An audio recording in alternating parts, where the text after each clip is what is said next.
With a franchise as massive as Pokémon, fans are bound to devise their own eerie content and twists. Some have created tales of hacked game kajutsus, fake Easter eggs, and even alternate dialogues for various games in the series, becoming makeshift Pokémon ghost stories and tall tales. Fan theories are different.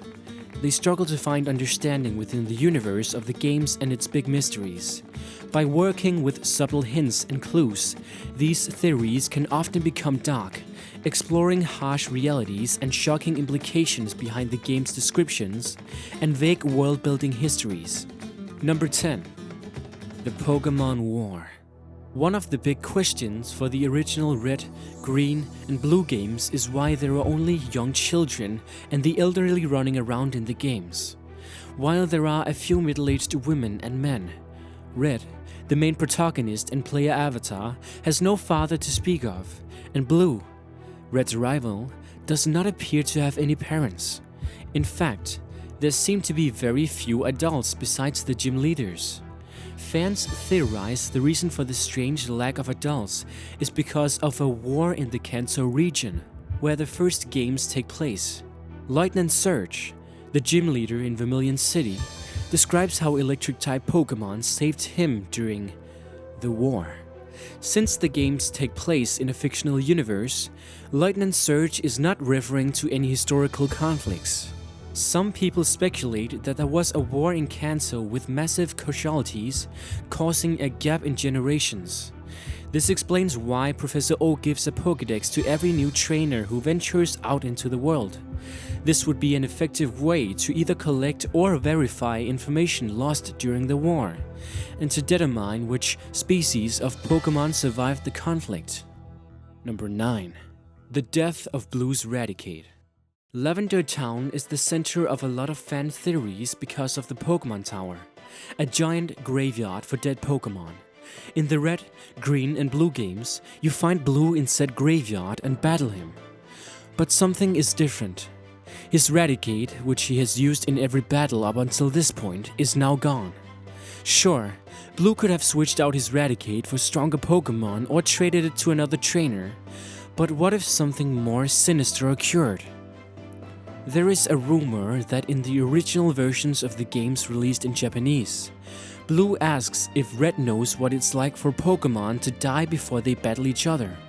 The last time players see Blue's Raticate is on the SS Anne, which Red manages to escape before it left the dock.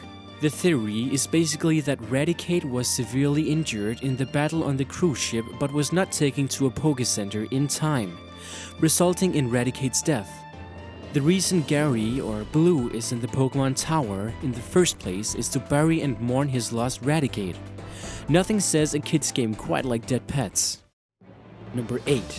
Cubone is a mutated baby Kangaskhan. Sometimes a theory becomes so prominent and widely accepted that fans start to believe it was the developer's intention all along, and we're just waiting on some leaked concept art or creator commentary to seal the deal. One widespread theory on the nature of Cubone's origins fit that bill. It asserts that when a Kangaskhan dies, her baby takes her skull and wears it, becoming a Cubone and starting a different evolution path. Morbid, right? This theory is supported by the fact that a baby Kangaskhan has a model nearly identical to that of a Cubone, with only slight color differentiation. Furthermore, both Pokémon share a uniquely strong mother-child connection, and no one really knows what happens to a baby Kangaskhan as it ages.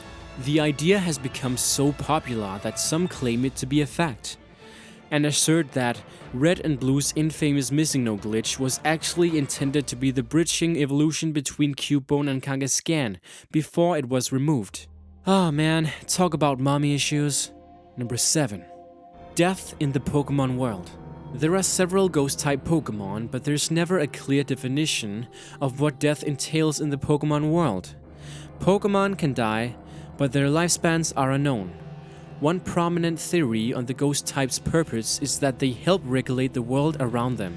Yamask is a Generation 5 Pokémon whose Pokédex entry claims it was not only once human and remembers its past life, but also the mask it carries is of its original human weeb. The Pokédex also say that a Yamask will look at its mask and cry. As if the dead reincarnating into Pokémon wasn't spooky enough for you. One Pokémon acts as the Grim Reaper of children.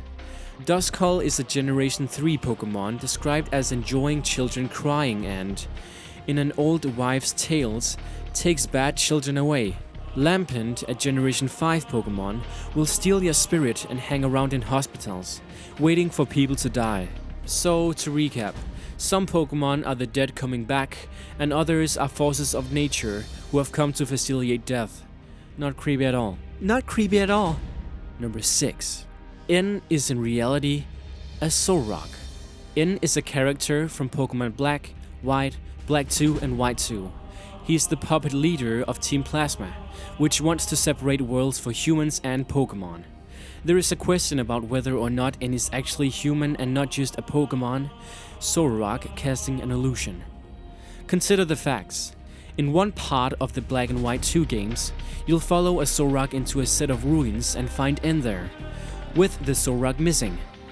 Their hair is similarly shaped.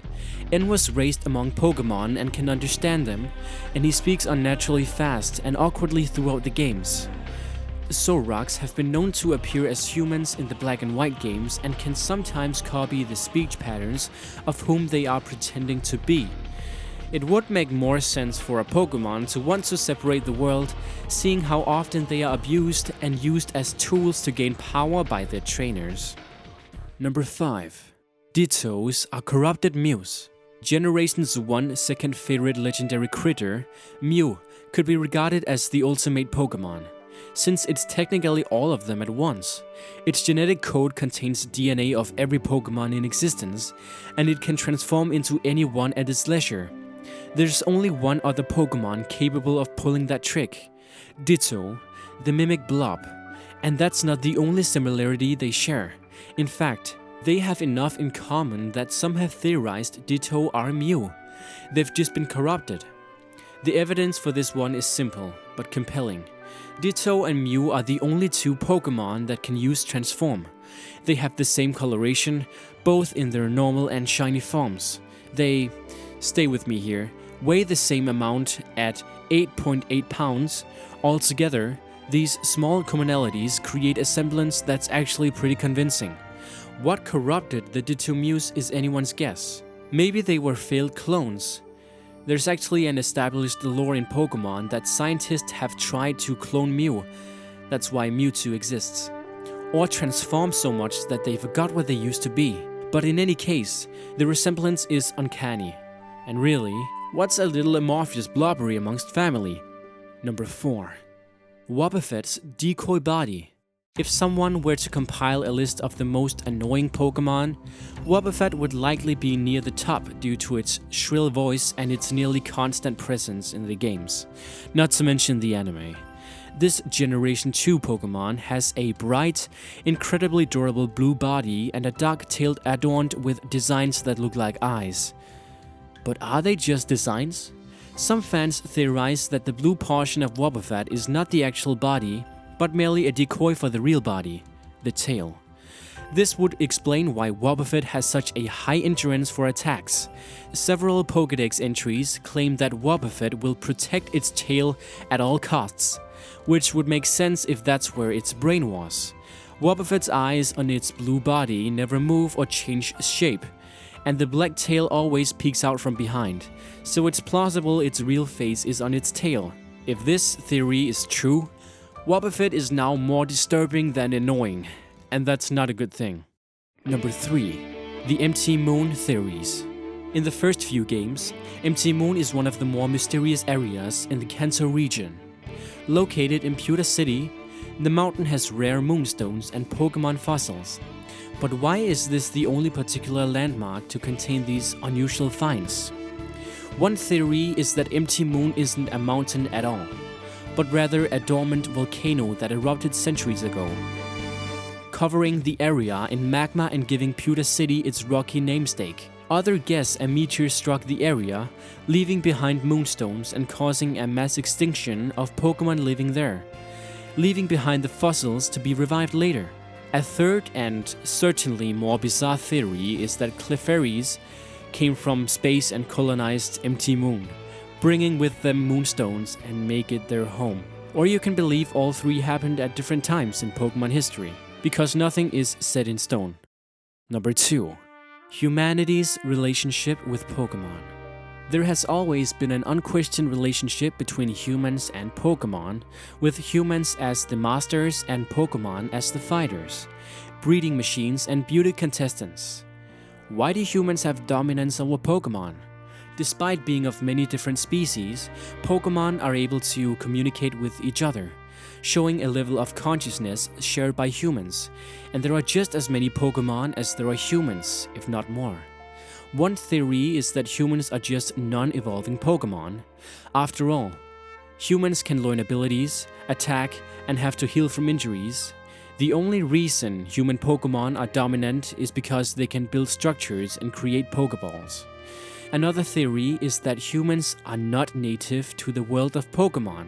It is possible that humans invaded the regions or the entire planet where Pokémon were, after their own living conditions became hostile. This would explain why there are plenty of Pokémon fossils but no human ones ever mentioned. Essentially, this theory says that humans came and enslaved an entire world full of innocent creatures for the sake of our livelihood and entertainment. Number 1. The origins of Missing No. Missing No, an abbreviation of missing number, is a glitch first found in the red, green, and blue versions of the game, but it also appears in Pokémon Yellow. A generally accepted theory is that Missing No is a Pokémon that the developers created but didn't pan out, and they never removed it entirely from the game's code. Some believe Marowak was supposed to evolve into Kangaskhan in the original game, which makes the above Cubone theory true. They made a last-minute decision to make Kangaskhan its own Pokémon that wouldn't evolve, and so the programmers, rather than changing all code, moved the evolution to a number that didn't exist in the game, creating a missing number, or Missing No. A more disturbing theory is that Missing No is what happens when Pokémon are left in their Pokéballs for an extended amount of time. Since Pokémon can be transferred and stored electronically, it is assumed that Pokémon are either made up or have the ability to be translated into data. Therefore, the theory is that the Pokémon which is left in the Pokéball for too long will have its data corrupted and will become a Missing No. Makes you wonder whatever happened to that old copy of Pokémon Yellow, doesn't it?